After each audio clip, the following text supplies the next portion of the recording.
We've already compared all our 4K QLEDs for 2019. Now it's time to compare a couple Samsung TVs with even better input lag times and lower price points.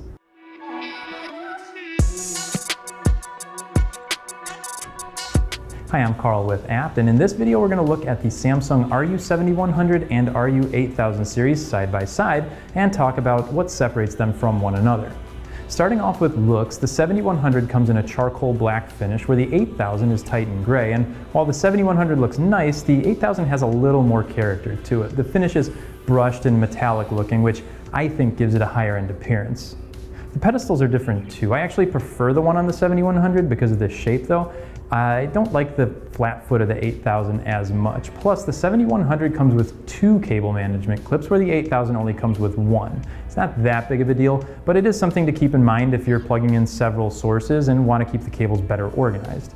Other than those couple of things, the general shapes of the TVs are almost identical. You'll see a more significant difference in the inputs. The 7100 only gets 3 HDMIs, where the 8000 gets 4 plus FreeSync compatibility. Obviously a big positive for the 8000 for anyone gaming on an Xbox One system or a PC with FreeSync. The 7100 does have analog inputs though, in the form of a shared component composite, where the 8000 does not. The other input difference has to do with RS232C. The 8000 has a dedicated input for that, where you'll need a separate USB to X-Link adapter for the 7100. Everything else input-wise though is going to be the same.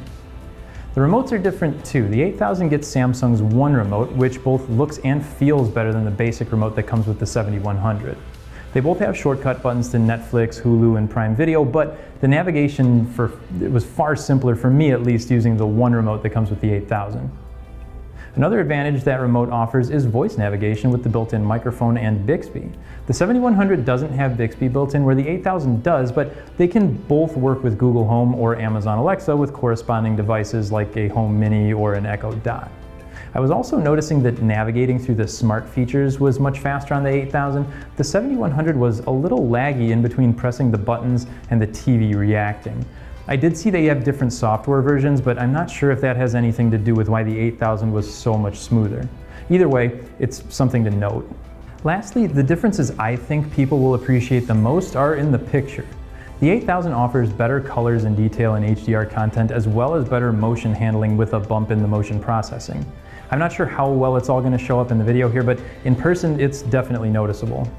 Off-angle viewing also seems better on the 8000. It's not night and day different, but something's better than nothing when you're paying more for a TV, right? I was also finding the 8000 to keep light bloom in check a little more effectively as well, but again, it's hard to show how different they actually are in a video that gets compressed through YouTube, so I'm not sure how well it's going to come across while you're watching this. So the 8000 has the better picture, better gaming experience with FreeSync, better motion, and more HDMI inputs, but it is generally going to be found for a few $100s more, at least in the 65-inch size. Is that worth the extra money? Yeah, I'd say so, but I imagine a lot of people enjoying the 7100 too, especially if you're not gaming on something that can take advantage of FreeSync and you just want to save some money and still get a great quality picture. Which one would you pick? Make sure to let us know in the comments. As always, we appreciate you watching, and don't forget to subscribe so you get updates whenever we upload new content.